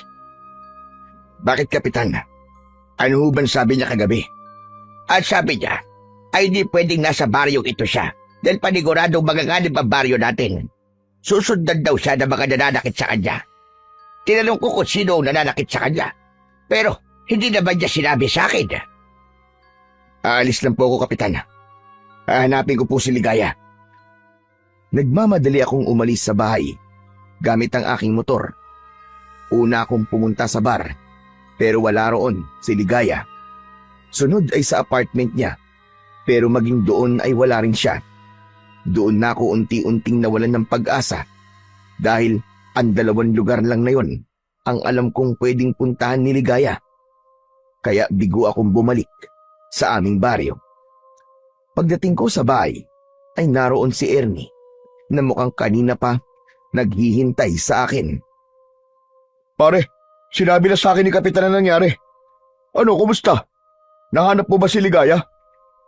Hindi, pare. Pinuntahan ko siya sa bar at sa apartment niya. Pero wala siya roon. Saan naman kaya siya pumunta? Ewan ko, pare. Pero hindi ako titigil hanggat hindi ko siya nahanap. Sigurado ko, naswang talaga na nakit sa kanya. At kaya umalis siya ay dahil ayaw niyang madama yung baryo natin sa ginagawa sa kanya ng mga aswang. Kung ganun, pare, ang kailangan mong gawin ay alamin mo kung nasaan ang pinagtataguan ng mga aswang na yun. Ganun na nga, Ernie. May plano na ako. Pero hindi ako sigurado kung magiging epektibo ba yun para malaman ko kung nasan si Ligaya. Hindi lang kasi yun ang kailangan kong gawin. Kailangan ko rin patayin ng mga aswang na nananakit kay Ligaya para matapos na ang paghihirap niya. Grabe, pare. Mukhang mahal mo na nga talaga si Ligaya. Talagang handa ka makipagbakbaka na naman sa mga aswang para lang sa kanya eh. Pero hindi kita masisisi. Ganyan talaga kapag in love. Gagawin mo ang lahat para sa taong mahal mo. Basta pare, tandaan mo ha. Nandito lang ako, pare. Kung kailangan mo ng backup, magsabi ka lang sa akin. Sa totoo lang, pare, hindi ko rin alam kung bakit ako nagkaganito sa isang babae. Pero tama ka. Mahal ko na nga si Ligaya. At wala akong ibang gustong mangyari kundi ang masiguro ko ang kanyang kaligtasan. Kahit matagal na akong nakikipaglaban sa mga aswang, ay hindi pa rin nawala ang kaba ko sa laban na maaari kong kaharapin. Wala kasi akong ideya kung anong klaseng mga aswang ang kailangan kong labanan. Pero nangako pa rin ako sa sarili ko na gagawin ko ang lahat para matapos na ang pinagdadaanang hirap ni Ligaya sa kamay ng mga aswang. Maghapon akong hindi mapakali dahil sa pag-iisip kung nasaan na si Ligaya at kung ano na ang nangyayari sa kanya. Pagsapit ng gabi, matapos kong maghapunan, ay umalis ako ng bahay at dumiretso ako sa bar kung saan nagtatrabaho si Ligaya. Dala ko ang aking 2 balaraw na ginagamit ko kapag nakikipaglaban ako noon sa mga aswang. Wala kasi akong ideya sa maaaring mangyari, kaya naghanda na ako. Hindi na ako pumasok sa mismong bar. Nagpunta ako sa likod ng bar at nagtago ako sa madilim na bahagi roon.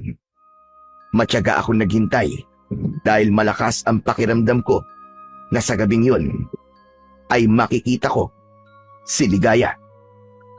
At hindi nga ako nagkamali. Pagsapit ng 12:00 ng hating gabi ay dumating ang van na sinasakyan ng mga lalaking kumuha kay Ligaya. Naghintay pa ako ng ilang sandali at dumating na si Ligaya. Sa galaw niya ay halatang iniinda pa rin niya ang mga sugat niya. Sumakay agad si Ligaya sa van at mabilis yun na umalis. Walang pagdadalawang isip na sumakay ako sa aking motor. Sinundan ko ang van. Hindi na ako papayag na hindi ko malalaman kung saan dinadala ng mga lalaking yun si Ligaya. Hindi ako masyadong lumapit sa van at pinanatili ko ang aking distansya para hindi sila makahalata na may sumusunod sa kanila. Halos 1 oras kong sinundan ang van bago yun pumasok sa isang baku-bakong daan. Ipinarada ko ang aking motor dahil alam ko na kung susunod pa ako sa kanila na sakay nun ay malalaman na nila ang ginagawa ko. Naglakad ako sa kadiliman at napansin ko na puro talahiban ang nasa magkabilaang panig ng daan. Mula sa hindi kalayuan ay natanaw kong huminto na ang van sa harapan ng isang lumang abandonadong gusali.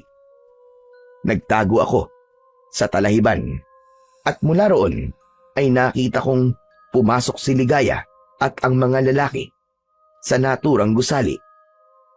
Huwag kang mag-alala, Ligaya. Hindi ako papayag na hindi matatapos ngayong gabi ang paghihirap mo. Hindi nagtagal ay nagsimula na akong kumilos. Inilabas ko na ang aking 2 balaraw na palagi kong ginagamit sa pakikipaglaban sa mga aswang. Tahimik akong naglakad papunta sa abandonadong gusali. Nang makapasok ako roon, ay agad kong naramdaman ang presensya ng mga aswang sa paligid. Amoy na amoy ko ang halimuyak nila. May nakita akong hagdan papunta sa pangalawang palapag. Paakyat na sana ako roon nang may 2 lalaki ang sumalubong sa akin. Sa isang kisap mata ay nag-anyong aswang ang mga yon. Sumugod sila sa akin pero handa ako. Malakas kong sinipa sa tiyan ng isa habang ang isa naman ay sabay kong sinaksak ng mga balaraw sa kanyang mga mata. Umalingaw-ngaw ang sigaw ng aswang. Hinugot ko kagad ang mga balaraw at nilaslas ko ang leeg ng aswang hanggang sa mapugutan yun ng ulo. Ang isang aswang naman ay nakipagtitigan sa akin na para bang tinatansya niya kung kaya ba niya ako. O ano? Bakit di ka sumugod? Natatakot ka ba, Bangaw? Nasaan na si Ligaya? Sabihin mo! Imbis na sagutin ako, ay muling sumugod ang aswang. Sinunggaban niya ako, pero mabilis akong umiwas. Nawalan siya ng balanse at nagpagulong-gulong siya sa may hagdan. Nang bumagsak siya sa ibaba, ay balina ang leg niya at wala ng buhay. Tuluyan na akong umakyat sa ikalawang palapag, pero sinalubong ako roon ng mas marami pang mga aswang. Tumalon kagad ang isang aswang papunta sa akin. Umikot ako pakaliwa at sinaksak ko siya sa tagiliran, sabay sipa ng malakas sa kanyang muka. Dalawang aswang naman ang sabay na sumugod sa akin. Ang isa ay tumalon, habang ang isa naman ay gumapang ng mabilis sa sahig. Umatras ako ng kaunti para makabuelo at para makakuha ng tamang pwesto. Sinipa ko sa muka ang gumagapang na aswang, habang ang isa ay sinalubong ko ng saksak sa leeg at sa sentido. Biglang may humila sa likod ko at malakas kong ibinalibag sa sahig. Matapos yun ay kinalmot ako ng aswang na tumama sa aking braso. Pero hindi ako nawalan ng pag-asa at malakas ko siyang sinipa sa dibdib, pagkatapos ay sa kanyang muka. Mabilis akong tumayo at kahit nasugatan ako ay mas lalo pa akong tumapang. Naging sunod-sunod na naman ang pag-atake sa akin ng mga aswang, pero wala silang naging laban sa aking lahat. Lahat ng sumubok na patayin ako ay hindi sinanto ng aking mga balaraw. Pakiramdam ko ay hindi ako nakakaramdam ng pagod ng mga sandaling yon, dahil ang tanging nasa isip ko ay ang mailigtas ang pinakamamahal ko na si Ligaya. Hanggang sa nagawa ko ng patumbahin ang lahat ng aswang, habol ko ang aking paghinga. Luminga ako sa paligid. May isang malakas na presensya ng aswang ako na nararamdaman, kaya hindi ako nagpakampante. Ligaya! Ligaya, nasan ka? Ligaya, sumagot ka! Si Roger ito! Mula sa ikatlong palapag ay narinig ko ang nanghihinang pag-ungol ni Ligaya. Agad akong nagtungo roon at nakita ko nga si Ligaya sa isang silid. Nakahandusay siya at nanghihina. Wala siyang saplot sa kanyang katawan. Sinamsam ko ang mga damit niya at saka ko siya binihisan. Binuhat ko si Ligaya palabas ng gusaling yon at isinakay ko siya sa aking motor. Inuwi ko si Ligaya sa bahay ko at saka ko ipinatawag si Kapitan Isko para muling gamutin ang mga bagong sugat ni Ligaya. Matapos siyang gamutin ni Kapitan, ay naaawa ko siyang pinagmasdan. Ano ba nangyari? Bakit sugatan na naman si Ligaya? Tama po ang hinala natin, Kapitan. Mga aswang nga ang may gawa niyan sa kanya. Ang hindi ko lang alam ay kung bakit kahit ilang beses na siya sumasama sa mga aswang na yun, ay hindi pa rin siya pinapatay. Sigurado na rin ako na ang grupo ng mga aswang na yun ang pumatay doon sa babaeng natagpuan sa kabilang baryo. Kung ganon, ay nakipaglaban ka sa mga aswang. Tama ba ako, Roger? Ganun na nga po, Kapitan. Marami po akong napatay sa grupo nila. Pero ramdam ko na may isa pang natitira. At yun ay ang kanilang pinuno. Hayaan mo. Kapag nagising na si Ligaya, ay saka na lang natin malalaman ang mga kasagutan. O paano, aalis na ako. Kapag may kailangan ka, ay tawagin mo agad ako. Sige po, Kapitan. Maraming salamat po. Nang nakaalis na si Kapitan Isko, ay inilipat ko si Ligaya sa papag para mas maging komportable ang kanyang pagpapahinga.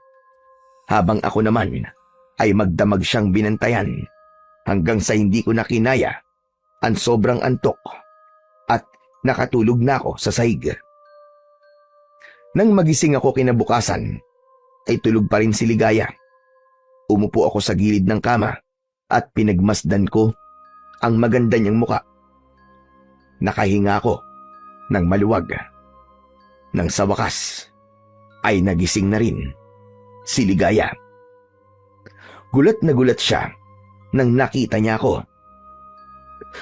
Roger, ikaw na naman. Nasaan ako? Ligaya, nandito ka sa bahay ko. Huwag kang mag-alala. Ligtas ka na. Pinatay ko na ang mga aswang na kumukuha sa'yo. Hindi. Imposible yun.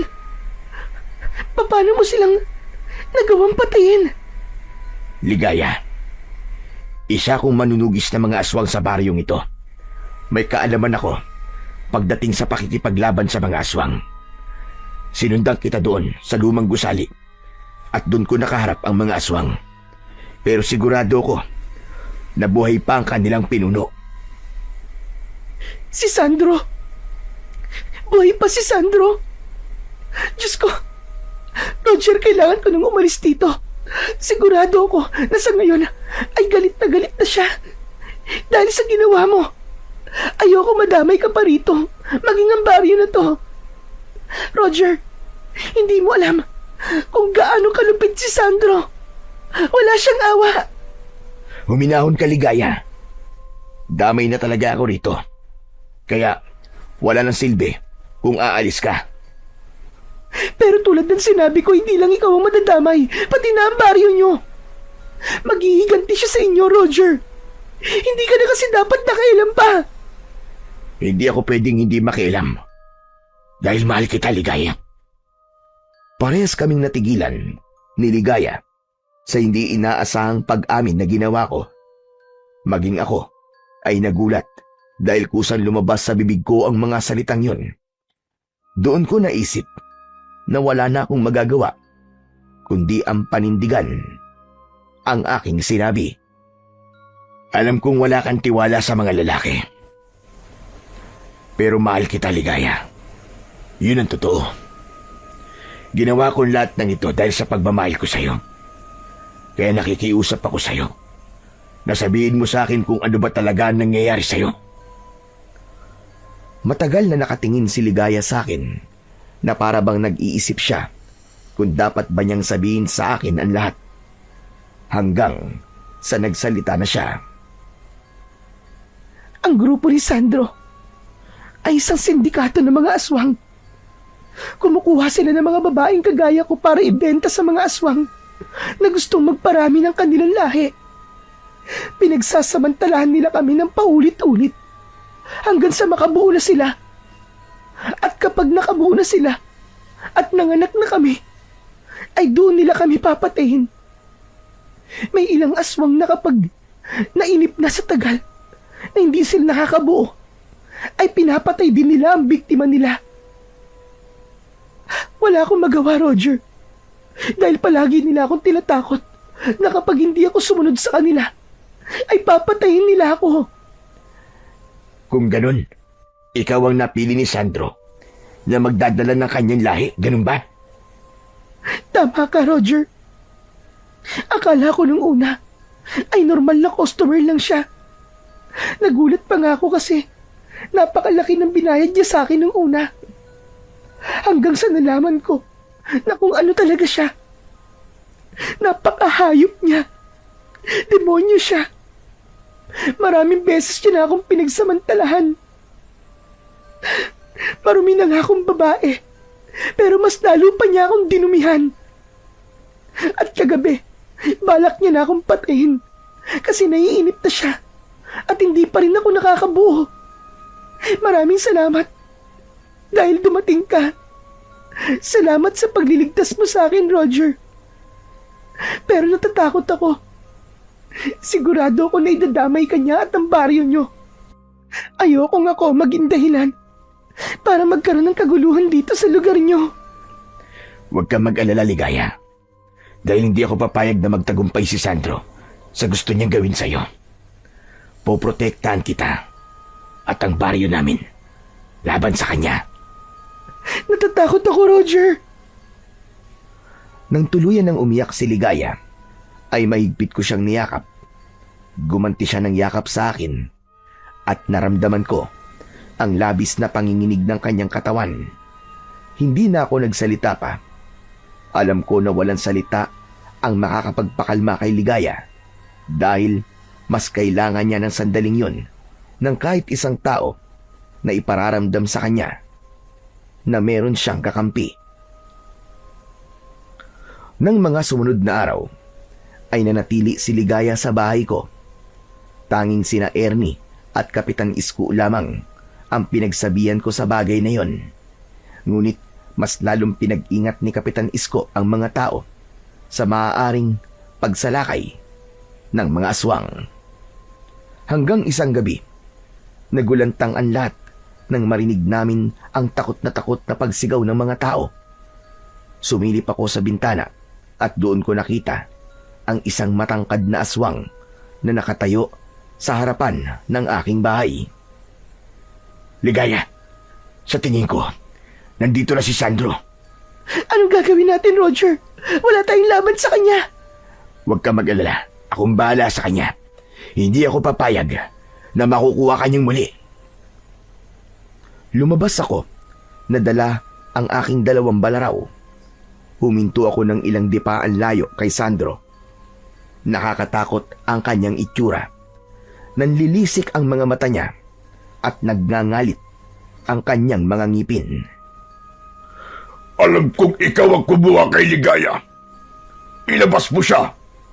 Kailangan niyang mamatay dahil wala sa silbi. Kung ako sa'yo, ay umalis ka na. Dahil hindi ko ahayaan na makuha mo si Ligaya.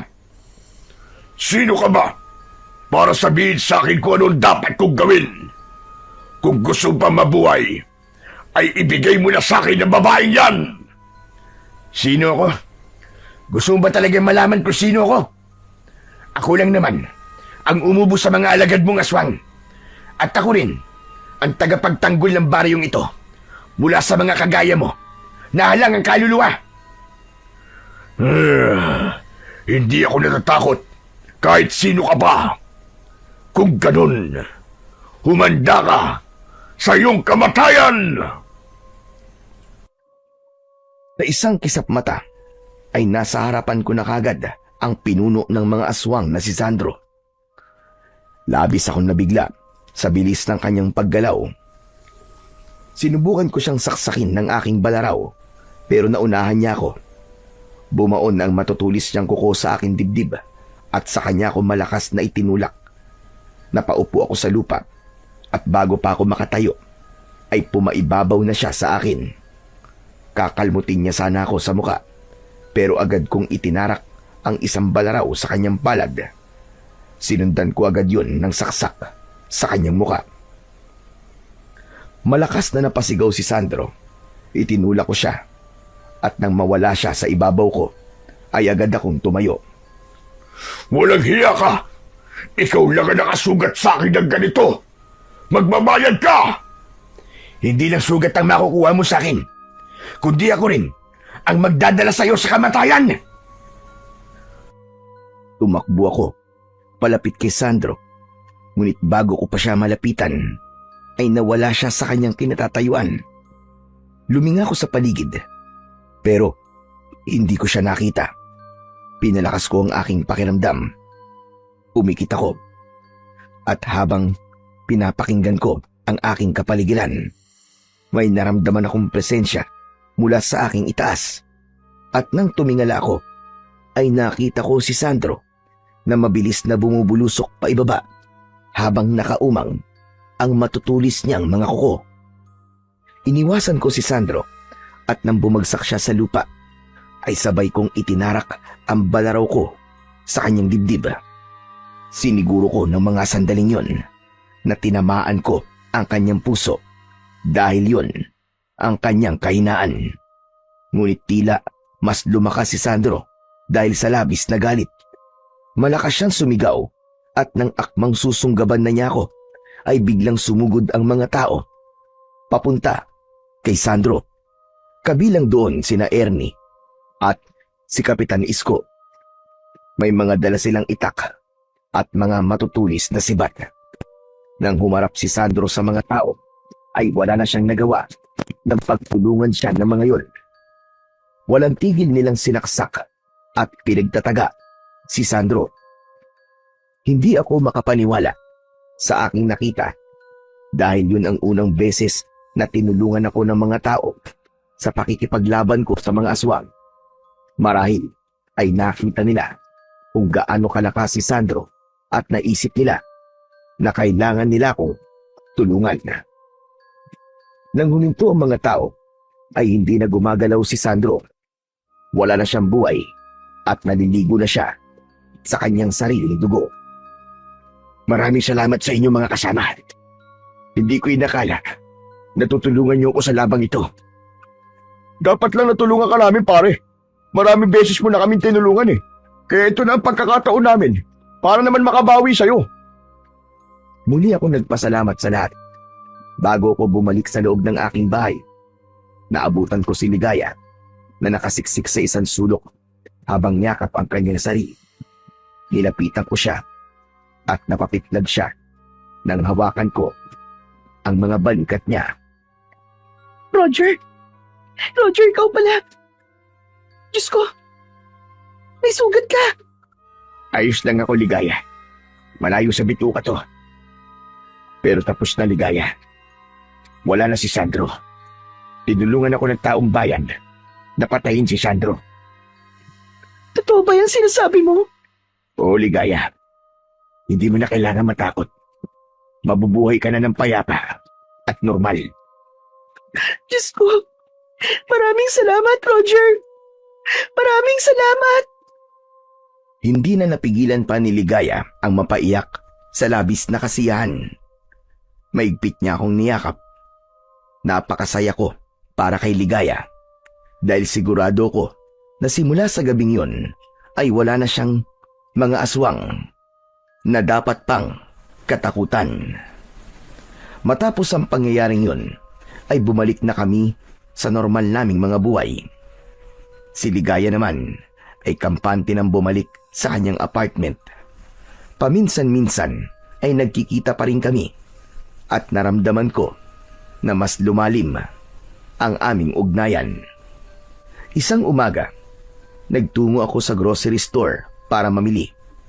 Nagulat ako dahil nasa cashier si Ligaya. Manghang-mangha ko kasi yun ang unang beses na nakita ko siyang manipis lang ang makeup at nakasuot ng blusa. O ano? Nagulat ka, no? Dito na ako nagtatrabaho ngayon, Roger. Umalis na ako sa bar. Mas maliit nga ang kita rito, pero mas okay na ito. Dahil hindi ko na kailangan ibenta pa ang katawan ko. Masaya ako para sa'yo, Ligaya. Magbabagong buhay na ako, Roger. Ayokong sayangin ang tulong na ibinigay nyo at ng baryo nyo para iligtas ang buhay ko. Maraming salamat sa iyo, Roger. Kasi ikaw ang nagparamdam sa akin na importante pa rin ako sa kabila ng pagkatao ko. Matamis akong ngumiti at napagtanto ko na doon na tuluyang natapos ang isang mabigat na kabanata sa buhay ni Ligaya. Nagkaroon na rin ako ng lakas ng loob para ligawan siya at makalipas ang ilang buwan ay sinagot na niya ako. 1 taon pa ang lumipas bago kami nagpakasal. Ngayon ay magkasama na kami sa iisang bahay ng payapa at masaya. Hindi ko na inisip ang nakaraan niya. Wala akong pakialam doon. Basta't mahal ko siya, maging sino pa siya. At ang mahalaga ay ang hinaharap na bubuin naming dalawa na malayo sa dilim na minsan nang bumalot sa aming buhay. At nangako ko sa aking sarili at sa Panginoong Diyos na habang ako ay nabubuhay ay patuloy kong poprotektahan at mamahalin ang aking pinakamamahal na si Ligaya.